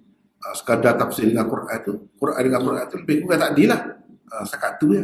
Tapi sebagaimana saya katakan, tafsir ni luas. Kalau kita baca ni, hebat nak Quran. Baca ni pula hebat. Cumanya kita kena ada hak lah. Ni tafsir kita ni setakat ni nya. Bahagian ni. Bahagian ni setakat tu. Kita nak tafsir berdasarkan rabtul ayat bil ayat. Itu cerita lain pula. Sebab tu kata luah ilmu tafsir. Kait ayat ni dengan ayat ni. Kenapa ayat ni duduk sini? Sebelum ni ayat ni. Kenapa? Patut kedudukan ayat ni dalam struktur surah Baqarah ni sebagai gapo ni. Sebagai gapo ni. Tu banyak kagak pula. Sekurang-kurangnya saya nak menarik perhatian jemaah malam ni. Kita pergi sini. Saya nak tunjuk sikit ni. Tafsir. Ini tafsir Ma'ariful Quran. Tafsir ni dalam bahasa Urdu. Sangat bagus. Ditulis oleh seorang Maulana Syekhul Hadis Maulana Idris Kantlawi. Dia di Mahaguru di Jamiah Ashrafiyah Lahore, Pakistan. Dia tulis tafsir ni Ma'ariful Quran. Kalau kita nak Ma'ariful Quran ni ada 8 jilid. 8 jilid tafsir Quran. Baik, kita tengok sebentar lalu dulu. InsyaAllah sempat kita bincang malam ni. Fawaid di bawah tajuk Fawaid dan Lataif. Mana? Beberapa isyarat seni Al-Quran dan pengajaran Al-Quran yang kita dapat daripada ayat kursi. Dia kata, saya terjemahkan. Ambil isi saja. Tidak nak baca dah asal jadi panjang masa pula kan. Jadi dalam ayat kursi ni yang menceritakan tauhid zat dan tauhid sifat. Itu benar. Ayat kursi ni sebenarnya mengandungi tauhid zat dan tauhid sifat. Mana Tuhan itu esa pada zatnya dan esa pada sifatnya.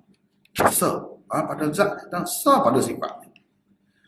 Kalau kita nak tengok seperti ayat kursi ni dalam Taurat, dalam Injil tak dapat. Tak ada ayat yang sekemah ni.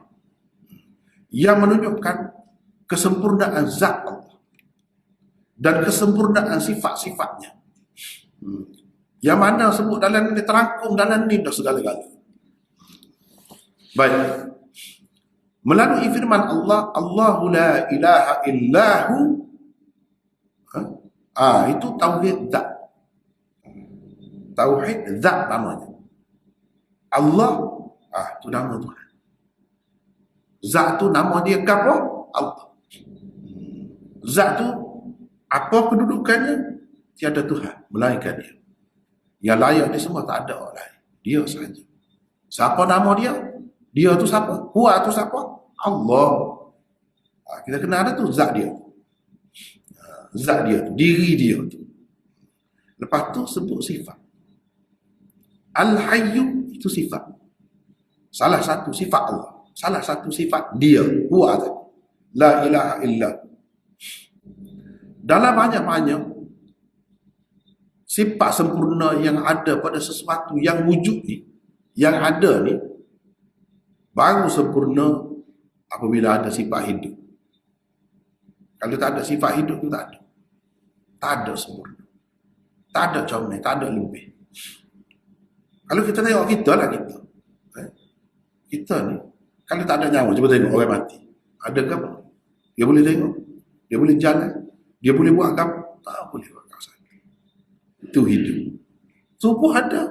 Ada lagi tubuh. Tak ada lama, beberapa hari, bau busuk. Bau busuk pecah. Ni kulit kita, tubuh kita ni jadi pecah. Bau busuk. Itu. Kisnya apa? Kis tidak hidup kan? Kis tidak hidup. Hidup ni besar lah. Hidup ni menyebabkan kita jadi, tubuh ni tidak jadi bau busuk, tidak pecah, tidak hancur. Itu hidup. Bila ada hidup tu, barulah dia ada mendengar, ada melihat, ada gitu, ada hidup, ada semua. Nak berasa mengantuk ke, nak tidur ke, hidup dulu. Kalau tidak ada. Nak berkuasa ke, nak buat gitu gini. Kalau mati duduk sleeping, kita nak boleh buat tak? Tak ada kau. Tak ada keistimewaan. Wujud ni, sesuatu yang wujud ni kalau tidak hidup. Kita tengoklah gambar-gambar pokok yang mati, boleh ke? Mutai bila dia mati, layu, lenyap begitu. Tapi kalau dia hidup, dia boleh mengeluarkan buah. Tahun depan ada pula, tahun depan ada pula. Sebab dia hidup lagi. Cuba kalau dia mati, besar makna. Barulah ada makna. Sesuatu yang wujud ni bila dia hidup. Segala sifat sempurna yang lain punca aja ialah hidup. Hidup tu dulu. Al-Qayyum. Al-Qayyum tu apa makna? Tuhan yang mentadbirkan sekalian alam, yang menjaga sekalian alam, yang meneruskan perjalanan alam semesta. Jadi ini menunjukkan, Al-Qayyum ni menunjukkan Tuhan tu bersifat dengan wajibul wujud. Wajibul wujud. Inilah kalau kita nak kata satu zat yang mesti ada. Mesti ada, tak boleh tak ada. Tak boleh tak ada. Al-Qayyum itulah. Sebab akal kita kata kan, kalau tak ada Tuhan, macam mana nak ada kita? Kalau tak ada Tuhan, macam mana nak ada alam semesta yang begini hebat, begini besar? Kalau tak ada yang menjaganya, kalau tak ada yang mana sian atur ni, supaya sesuai dengan kehidupan kita, kita boleh hidup. Kalau tak ada tu macam mana? Kita tak ada tak apa. Berapa ramai orang yang ada dulu? Tak ada. Matahari kita tak naik, ikut timur, jatuh ke barat, lepas tu naik pula begitu. Ada siang, ada mana, tak ada. Sebab dia tak boleh apa, dia mati dah. Tapi Tuhan hidup, dia jaga semacam tu. Dia ada semacam. Dengan tak ada, kita tak apa. Sebab itu kita panggil kita ni mungkinul wujud. Ada kita ni tak mesti. Tidak menentukan ada benda-benda lain sebab ada kita. Tak ada kita pun tak apa. Kita kata ada kita tu ada dengan sebab kita. Orang lain tidak ada kita. Melalui kita kan ada dia. Tanya apa? Kita tu sebab je. Kalau tak ada kita pun tak ada manusia atas muka bumi. Ada. Ada sebetulnya. Tapi kalau tak ada Tuhan, Al-Qayyum yang menjaga, mengawal ni macam tak boleh pergi. Tak boleh pergi. Kalau tak ada yang menjaga.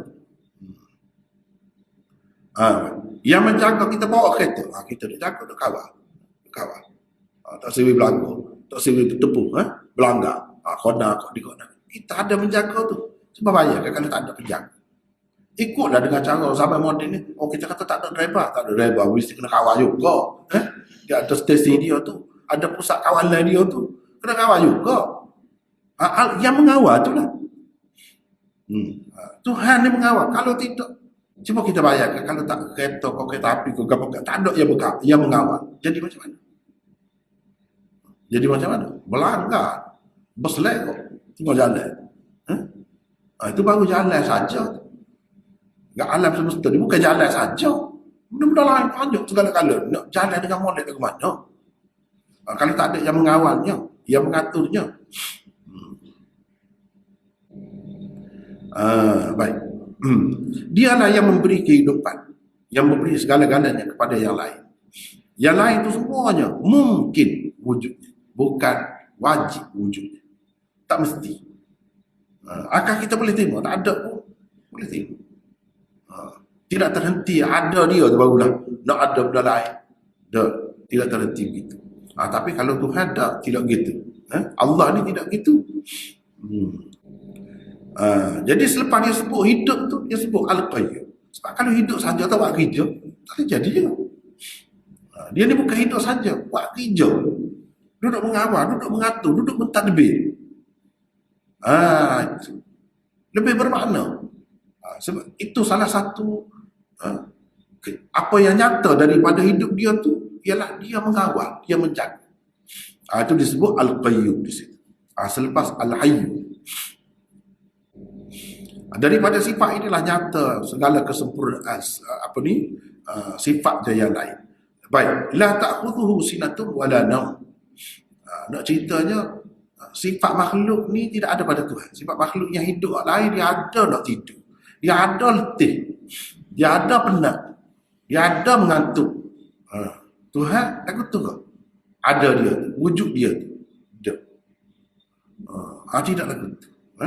Dengan sebab itu dia boleh kawal tu dengan sempurna. Tak ada cacat, tak ada kurang. Yang kita ni sebab apa? Sebab kita ada kelemahan tadi tu lah. Bila ada kelemahan lagu tu, kalau kita pengawal kita kata pengawal keselamatan. Dia pun nak tidur juga, letih juga. Kata pengawal apa? Itu pengawal tidak sebenar lah. Kalau pengawal sebenar dia tak boleh ada sifat ni. Itu dinafikan sifat kurang daripada Allah. Kurang yang menyebabkan manusia ni tak boleh bertukar, tak boleh buat, tak boleh melakukan sesuatu dengan sempurna. Ni ada sifat-sifat kurang ni. Dengan sebab itu kita tak pernah sempurna. Sebab apa? Kita hidup, kita buat kerja, tapi apa tak sempurna. Sebab kita ada kelemahan, ada kekurangan. Jadi Tuhan tu, Allah tu tak ada kelemahan, tak ada kekurangan. Nak terlupa ke, nak leka ke, nak lalai ke, tak ada sifat-sifat itu. Lahu ma fis samawati wa ma fil ard. Jadi hak dia berlaku. Nak pergi sedar ni. Ni nak isyarat kepada sifat malikiyah dia. Malikiyah. Sifat dia tu sebagai tuan, sebagai pemilik. Mana? Sebut. Hak dia berlaku. Bukan hak dianya rumah tu, rumah kita tu kita kata hak kita. Negeri ni kita kata negeri kita, hak kita. Dunia ni kita kata dunia kita, misalnya kita. Paling tinggi kita kata dunia tu sebahagianlah apa-apalah urusan perniagaan itu hak kita. Tu ialah boleh bilang segala-galanya hak Tuhan sebenarnya. Kita yang kata pemilik tu pun sementara mati habis. Jadi bersakar pergi kepada orang lain. Jadi tidak pemilik sebenarnya. Nak suruh sedar hak tu lah. Kita ni ada milik apa pun. Milik PT, milik harta, milik tanah, milik kamu. Bukan pemilik sebenarnya. Itu kena sedar.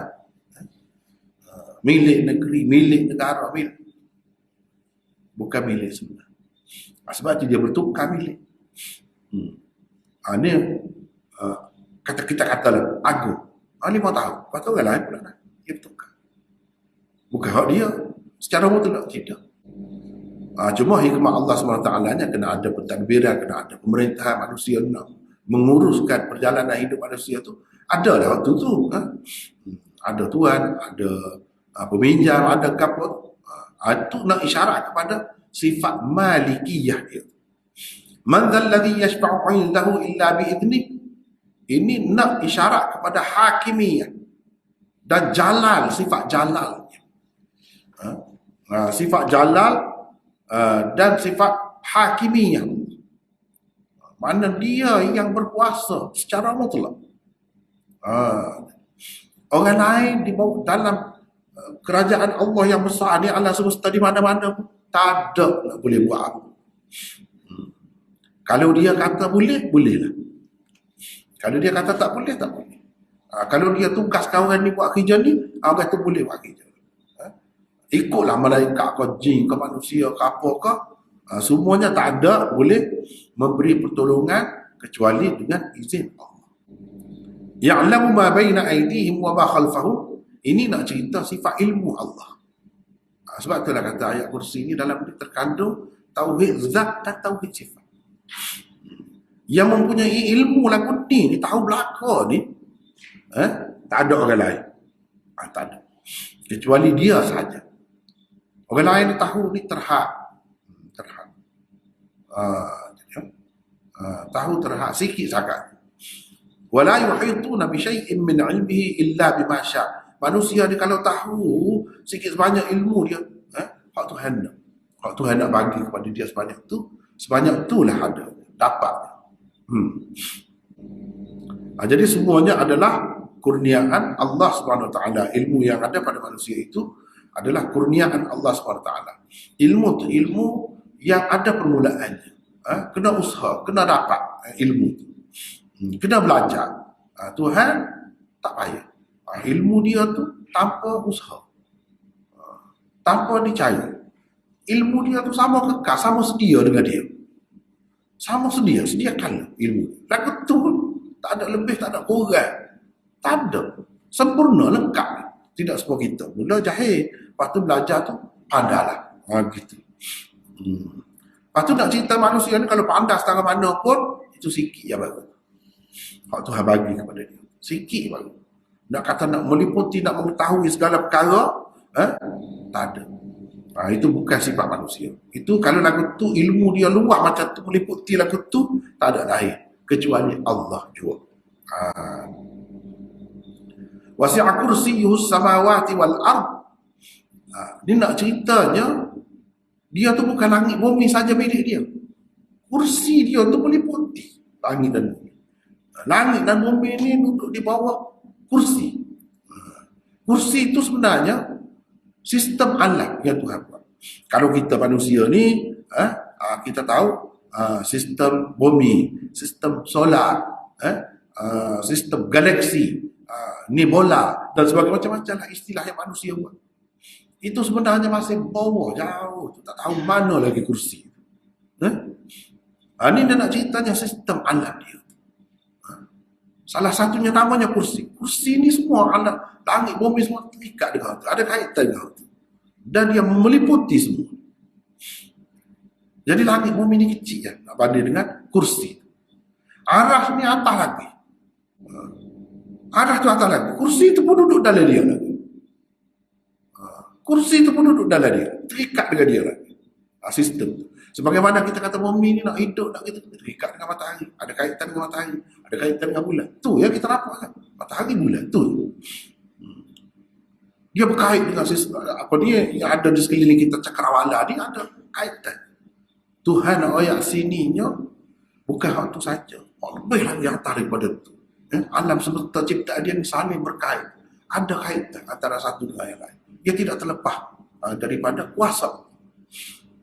Gitu. Baik. Macam-macam lah kalau disebut di sini, saya bagi ringkasan lah. Kalau daripada hadis-hadis, daripada pendapat-pendapat sahabat dan tabi'in, dapat diketahui kursi ini adalah satu jisim. Kursi ini makhluk. Semua langit, bumi, gitu.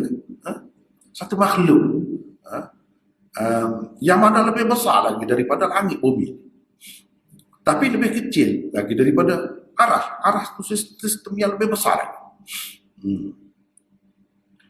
Diriwayatkan daripada Ibnu Abbas bahawa langit bumi ni, kalau kita nak nisbahkan duduk dalam kursi itu seperti satu perisai yang besar, pitih kecil di langit bumi ni. Kita ambil pitih kecil ataupun halqah, cincin, kita letak setengah tu ya nak balik dengan kursi. Jadi semua langit bumi ni itu ya, bulat tu. Dalam setengah-setengah riwayat disebutkan seperti pada pasir yang luas, bumi yang luas ni satu cincin bulat tu. Langit bumi ni nisbah kepada kursi setengah tu. Kita bahasa besar. Mana tak tahu mana lah tu. Saintis tak tahu mana lah tu. Ni dia kaji bawa-bawa ni pun tak habis lagi. Tak apalah. Nak ceritanya arah ke kursi ke apa semua ni ada kaitan. Jangan ingat tak ada kaitan. Bumi ni, semua bumi ni saja gitu, tidak. Ya ada, bukan bumi ni ada kaitan dengan bulan matahari saja, tidak. Banyak lagi kaitan sistem. Kejadian Allah SWT ni, Allah SWT buat saling berkait. Dan semua yang kawal semua itu dia. Dia. Wala yaquduhu hifzuhuma. Dan tidak jadi penat, jadi susah, jadi letih dia nak jaga tu tak ada. Walaupun sebesar itu, seluas itu, dia tidak penat. Baik, kita nak ringkas begini. Saya takut ada hak akhir, hak ni terbaik. Terbaik. Saya baca dalam tafsir banyak, nak jumpa lagu tu payah. Ni tak apa. Hak ni kelebihan ayat kursi ni. Disebutkan dalam Mustadrak Hakim, riwayat Abu Hurairah, iaitu tidak dibaca Al-Fatihah ni ayat kursi ni ada dalam surah Baqarah ni. Satu ayat yang tidak dibaca dalam satu rumah, melainkan syaitan tidak akan duduk dalam rumah. Syaitan akan lari. Sebab tu syaitan takut dah ayat kursi ni. Tadi kita dah baca dah kan tadi kelebihan dia. Syaitan sendiri cerita. Lepas tu Nabi SAW mengesahkan betul lah. Betul lah. Tak apa. Ni hak saya dah. Malam ni kalau boleh ambil hak ni pun tak apa dah. Hak ni intipati. Kalau kita duduk bincang sepanjang surah Baqarah, tak habis lagi ni kita duduk bincang surah Baqarah. Hak ni Shah Abdul Aziz, anak kepada Shah Waliullah. Shah Abdul Aziz ni tokoh besar lah, alim besar. Selepas ayah dia lah yang ganti ayah dia ni. Seorang yang sangat alim. Bukan saja dalam bidang hadis, bahkan dalam bidang tafsir. Dia juga ada tulis tafsir, tapi tak ada sudah. Nama tafsir Azizi. Orang kaitkan dengan dia lah, Syekh Abdul Aziz. Dalam tafsir ni ada semua. Ini saya tak jumpa lain. Seorang yang memang hakim, seorang yang pujangga lah. Pujangga Islam. Bukan ulama hadis saja, bukan tafsir dia ni, pujangga dia. Supaya dia juga memang hebat Syekh Abdul Aziz. Kalau tengok tafsir dia tu, ini dia ambil daripada tafsir itulah. Baik, dia kata ayat kursi ni kepada surah Baqarah lah. Dalam surah Baqarah ibarat jantung. Ibarat jantung. Al-Hayyul Qayyum ibarat ruh, nyawa. Bagi surah Al-Baqarah itu semua. Ayat kursi seperti jantung. Jantung kalau ada hiduplah, tapi tak ada hidup lagi. Kalau ada jantung tu saja, tak ada hidup, tak ada makna juga. Jadi ruh dia ataupun nyawa dia, ayat kursi ni duduk pada Al-Hayyul Qayyum. Ini termasuk tafsiran seni, orang Pak. Tafsiran berdasarkan latifah. Ayat-ayat yang lain tu ibarat anggota lah. Kalau kepada tubuh manusia ni anggota. Tangan, kaki, kepala. Ayat kursi ibarat jantung. Al-Hayyul Qayyum ibarat nyawa. Itu dia tafsir berdasarkan ibarat gitu. Baik. Kalau kita nak tahu betul tak betul tafsiran dia, tengok uraian dia. Baik. Semua ayat-ayat yang lain dalam surah Baqarah ni kan berkisar di sekitar ni. Al-Hayyul Qayyum. Semua kalau kita kata muta di sekitar ayat ni. Di sekitar Al-Hayyul Qayyum. Seperti mana tubuh kita manusia ni kan. Baru ada peranan nak jamak, nak pegang, nak tunjuk, nak gapo, nak berjalan. Bila ada nyawa tu. Kalau tak ada nyawa tu, tak ada gapo. Apa gitu? Dia kata semua pada anggota, berlaku pada anggota ni kan, itu sebenarnya sebagai pernyataan wujudnya nyawa di dalam diri kita.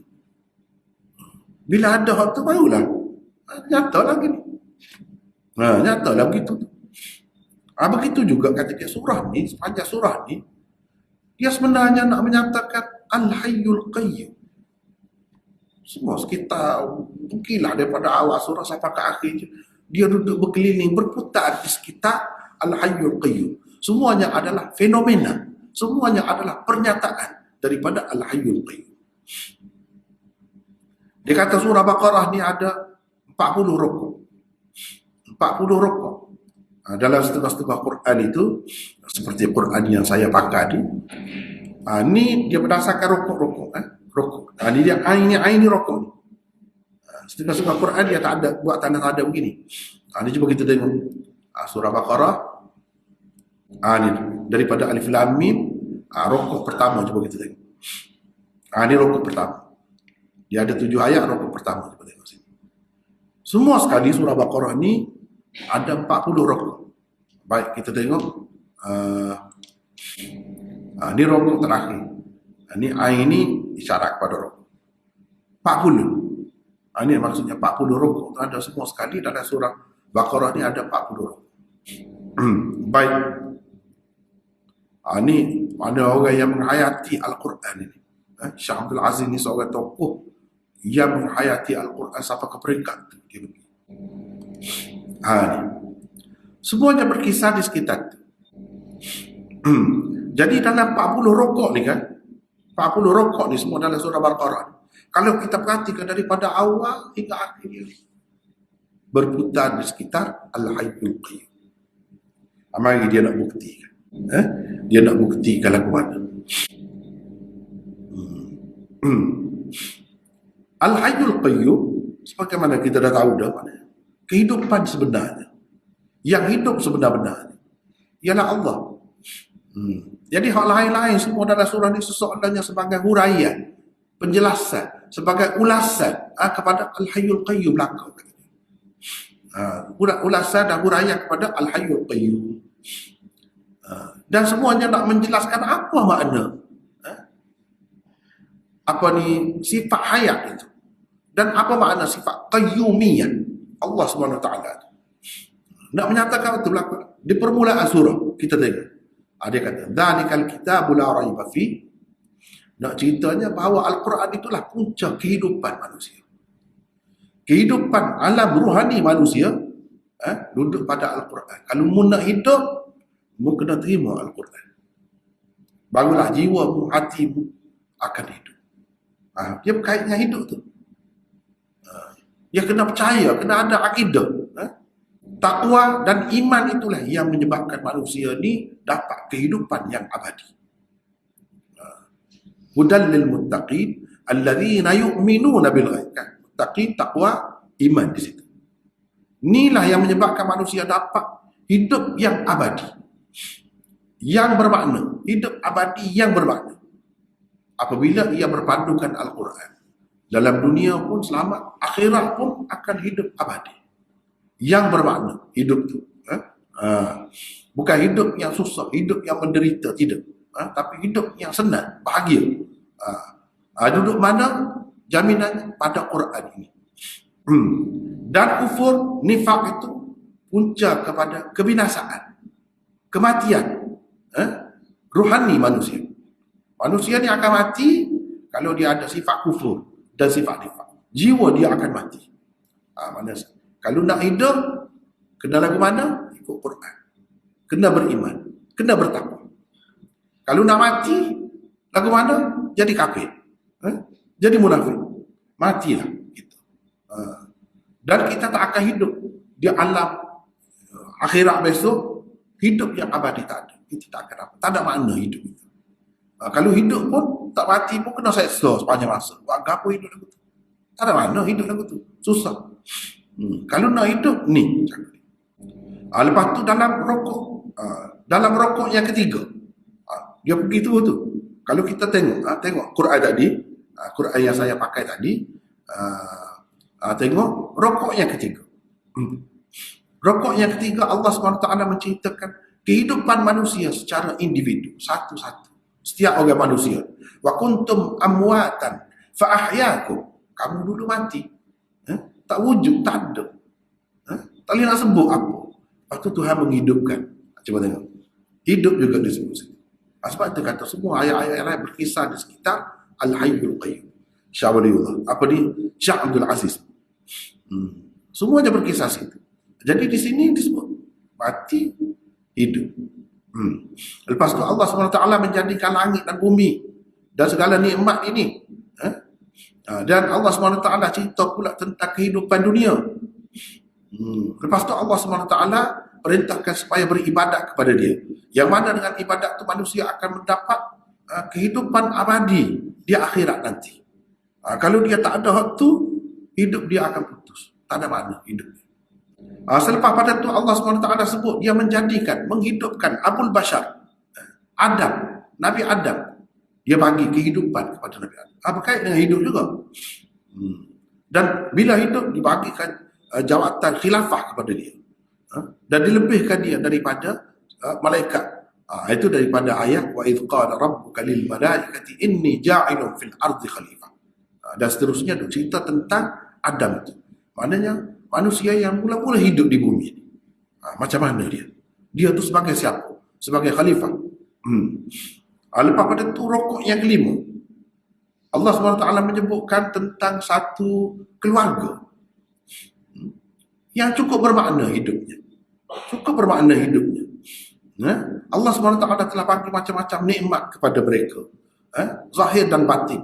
Siapa keluarga itu? Bani Israel. Bani Israel telah hidup dan cukup bermakna hidup mereka. Sebab apa? Di kalangan mereka ada begitu ramai nabi-nabi. Di kalangan mereka telah mendapat nikmat Allah SWT yang begitu banyak. Wa anni faddaltukum 'alal 'alamin. Di situ ayat. Kalau kita tengok, dia duduk cerita tentang itulah. Jadi begitu sehingga kepada akhir juzuk yang pertama begitu. Telah bagi manna dan salwa, menurunkan manna dan salwa, telah bagi Taurat kepada mereka, beribu-ribu nabi dari kalangan mereka diputuskan, cukup bermakna hidup mereka. Dalam rukuk yang ke-14 disebut pula dia pergi cerita tentang satu keluarga yang lain, tentang kehidupan satu keluarga yang lain. Keluarga mana? Iaitu keluarga Ismail, daripada anak Nabi Ibrahim juga. Ada cerita Nabi Ismail, bagaimana dia duduk di Mekah tu, bagaimana kemudiannya Kaabah itu dibangunkan, dan dia membangunkan Kaabah tu dengan ayah dia, sampai kepada akhirnya kemuncaknya kelahiran Nabi yang terakhir. Nabi kita Muhammad SAW adalah daripada keturunan Nabi Ismail itulah. Jadi ini hidup satu keluarga begitu lama dan cukup bermakna hidupnya. Cukup bermakna hidupnya. Lepas tu cerita pula tentang kiblat. Tentang kiblat, nak sembahyang apa tu ada kiblat. Ini nak menghidupkan jiwa kita, dengan cara mana? Dengan beribadat. Ibadat tu macam mana? Kena menghadap kiblat. Itu ibadat yang nombor satu, iaitu sembahyang. Pergi tu bincang ni, selepas disebutkan tentang dua keluarga itu, Allah SWT menyebutkan pula tentang beberapa macam kehidupan. Beberapa macam kehidupan. Iaitu ada yang zahirnya nampak mati, tetapi sebenarnya hidup. Itulah orang-orang mati syahid. Dia sebut. Kalau kita baca kan, ini kita telah lepas belakang dah. Lalu belakang dah. kita akan dapat, kita telah jumpa dah semua. Lepas tu dia sebut pula tentang mati syahid. Orang mati syahid tu hidup sebenarnya, walaupun syahid yang nampak mati. Dan cerita kena sabar menghadapi kesusahan. Kalau ditimpa malapetaka, inna lillahi wa inna ilaihi raji'un, kita kata begitu. Lepas tu pada melaksanakan hukum qisas, walakum fil qisasi hayatun. Pada hukuman qisas tu ada kehidupan, hayat juga. Di situ pun ada hayat juga. Dan kita nak meneruskan kehidupan ni dengan berjaya je, kena sabar. Dia berkait dengan hidup juga. Lepas tu wasiat. Wasiat ni, wasiat daripada orang nak mati kepada orang yang hidup. Tidak dia berkait dengan hidup mati sekitar tu. Wasiat itu daripada orang yang nak mati kepada orang yang hidup. Lepas tu Allah SWT cerita tentang nak hidup zahir, tubuh kita, dan hidup rohani kita. Macam mana? Dua kali. Cara nak hidup zahir kita ni, kalau orang bunuh orang, kena bunuh balas. Walakum fil qisasi hayatun. Pada hukum qisas tu ada kehidupan, ada hayat bagi kamu. Jadi kamu kena jagalah tu, kena melaksanakan hukum tu lah. Itu nak jaga hayat tubuh kita, zahir kita. Nak jaga hayat rohani kita pula. Dia sebut di situ. Kena puasa. Ya ayyuhalladzina amanu kutiba alaikumusiyam. Kenapa tu? Untuk nak hidup rohani kita. Jangan kita ingat kalau tubuh kita ni hidup-hiduplah. Dah. Rohani tu kena hidup, hati tu kena hidup. Hati tu nak hidup macam mana? Kena puasa. Dan untuk mengekalkan agama kena berjihad, kena menghidupkan syiar-syiar agama. Buat haji, buat umrah, buat apa, bersedekah. Ini semua menyebabkan kehidupan rohani manusia itu subur. Lepas tu apa yang merosakkan rohani manusia?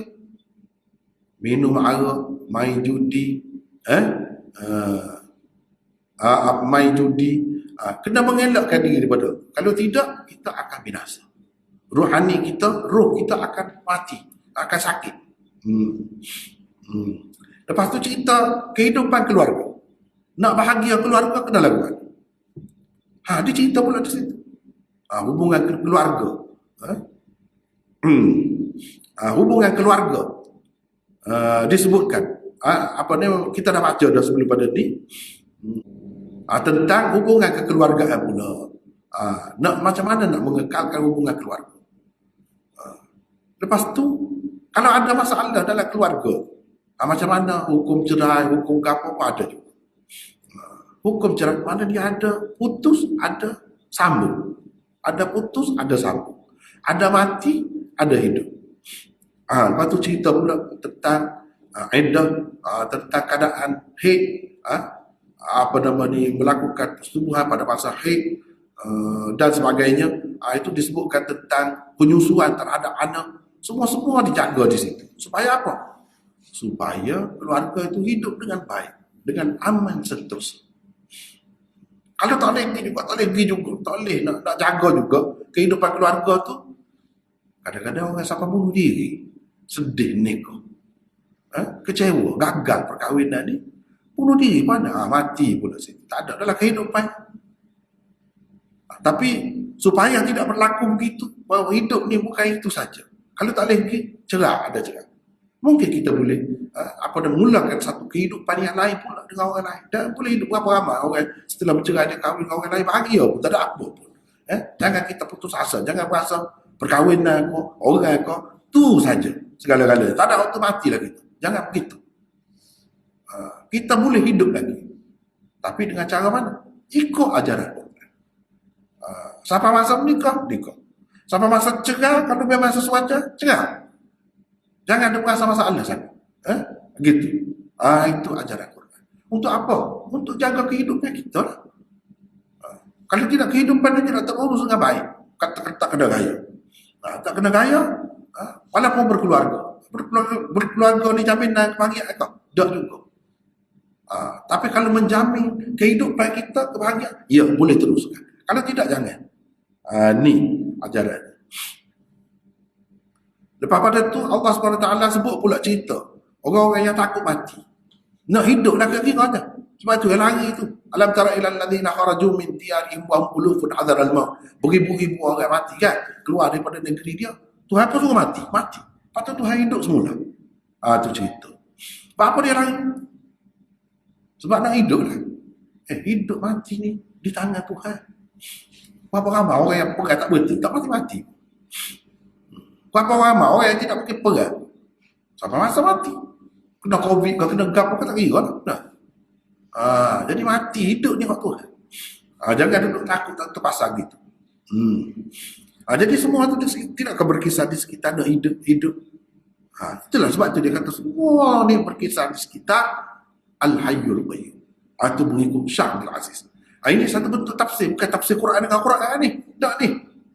Tafsir Quran berdasarkan tadabbur. Perhati, kaji, selidik, menyelami makna Quran. Cuba baca daripada awal sampai tegap dia.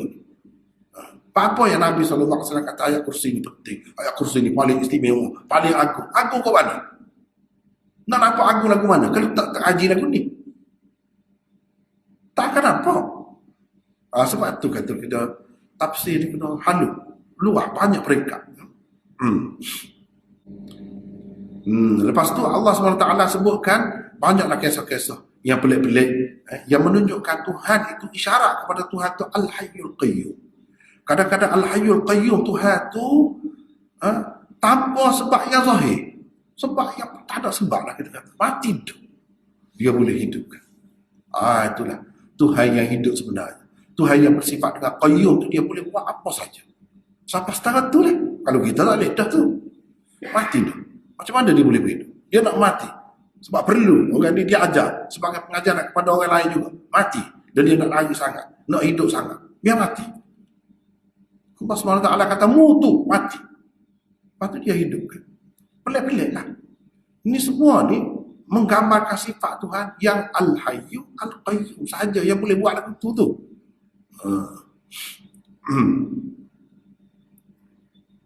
Jadi disebut sebelum ayat kursi disebut 3 kisah. 3 kisah. Dan selepas ayat kursi pula disebut beberapa kisah. Yang pertamanya kisah Bani Israel yang lari tu, kadang nak hidup lah kira-kiranya, mati. Lepas tu kalau dalam hadis disebut dengan doa seorang Nabi mereka tu hidup, Allah SWT hidupkan semula. Kisah yang kedua kisah Talut dan Jalut. Ini pun maknanya pertembungan di antara nak hidup dan nak mati. Perang kan? Kalau tidak mati hidup, perang tu. Jadi nak benar untuk apa? Untuk meneruskan kehidupan sebagaimana yang kita nak. Kita tak sih hidup seperti itu. Lepas tu tabuk sakinah. Tabuk sakinah itu pun yang merupakan sesuatu barang yang hilang daripada keluarga Bani Israel. Bila dapat itu kan mereka semangat semula. Itu semua memberi arti kepada kehidupan mereka. Lepas tu mereka dapat kemenangan demi kemenangan bila dapat balik tabuk sakinah. Selepas ayat kursi pula, Allah SWT nak menyatakan sifat Al-Hayyu dan sifat Al-Qayyum dia, dan sifat Malikiyah dia, dan sifat agung dia yang disebutkan di dalam ayat kursi ni. Sifat hebat dia, kudrat dia yang sempurna dan ilmunya yang meliputi itu. Tuhan yang mempunyai sifat-sifat macam tu. Tuhan itulah yang memberi agama Islam. Dan menunjukkan jalan yang betul. Tuhan itulah. Siapa-siapa yang nak ikut Islam, la ikraha fid din, qad tabayyana ar-rusyd minal ghayy. Tak ada paksa dalam agama. Jelas agama Islam ni comel. Siapa nak pilih-pilih. Tak ada paksaan. Siapa yang tak mahu, terpulang. Siapa yang pilih, dia akan dapat kehidupan yang sebenarnya. Kehidupan yang bermakna. Pilih Islam. Kalau siapa yang tak pilih Islam, pilih Tauhid, dia akan mati pada hakikatnya. Tak ada makna hidupnya. Seperti mati saja. Lepas tu nak menyatakan sifat hayat dia, sifat qayyumiyah dia tu, dia bagi pula 3 kisah. 3 kisah tentang kehidupan di akhirat. Hidup juga kehidupan akhirat. Macam mana manusia setelah mati hati lebur, tak tahu di mana, dia boleh hidup semula. Wah, mari cerita pula. Cerita apa nama ni, mati. Au kalladhi marra ala qaryatin wa hiya khawiyatun ala urushiha. Lama lah mati. 100 tahun mati. Tuhan beri hidup. Tuhan boleh buat. Makanan dia lama tak guna. Tuhan boleh buat. Apa ni hemah dia orang naik tu lah belulah. Lah belulah, tak tahu gapo dah. Atau lebur dah dalam masa tu. Jadi Tuhan hidupkan semula. Jadi nak ceritanya pagi itulah Allah SWT menghidupkan orang yang mati. Panjang dah kita ni. Lewat sikit mana dia. Kena sabar sikit-sikit, nak berhabis sikit. Nak menunjukkan Tuhan tu maha kuasa. Sebab apa? Sebab dia hidup yang sebenar. Al-Hayyul Qayyum lah tu. Sifat Al-Hayyul Qayyum, dia boleh hidupkan kembali. Manusia setelah mati semua ni, di akhirat besok hidup balik. Lepas tu Allah SWT cerita pula tentang sedekah, khairat, buat kebajikan ke apa tu. Nak ceritanya untuk kehidupan dunia dan untuk kehidupan akhirat, semuanya ini, amalan-amalan ini bermakna, berarti untuk kehidupan dunia dan di akhirat. Kita bagi sedekah, bagi derma, bagi apa, dia ada makna dalam dunia. Orang lapar jadi kenyang. Gitu. Itu faedah sedekah. Tapi kena ikhlas kerana Allah. Jangan mengungkit-ungkit, jangan apa. Kalau gitu sia-sia. Tak ada faedahnya untuk akhirat.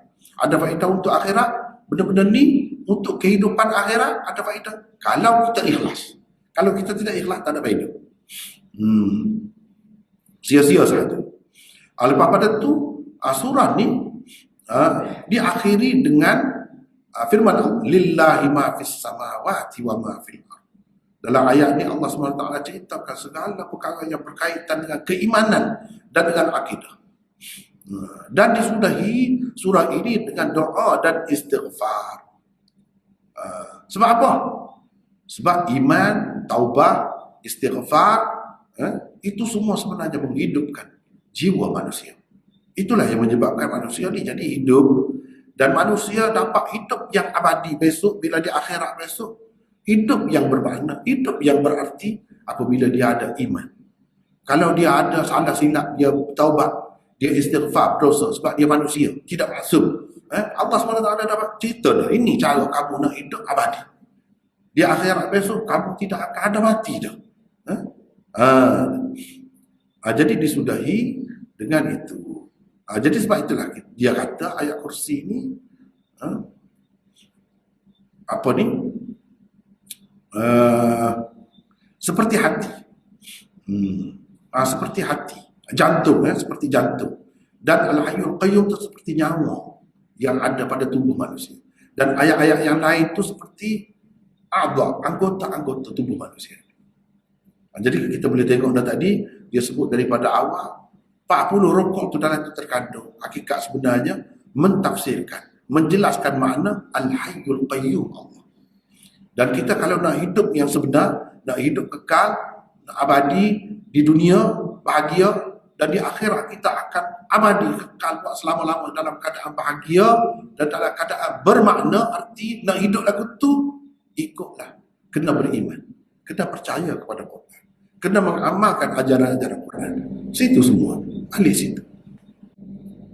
Itu ringkasan tafsir daripada Syekh Abdul Aziz tentang arti di sebalik ajaran di sebalik ayat kursi yang kita baca tadi. Jadi saya rasa malam ni sekat tu dulu. Ini pun lebih banyak masa ni. Wallahu a'lam. Akhir da'wan. Alhamdulillah.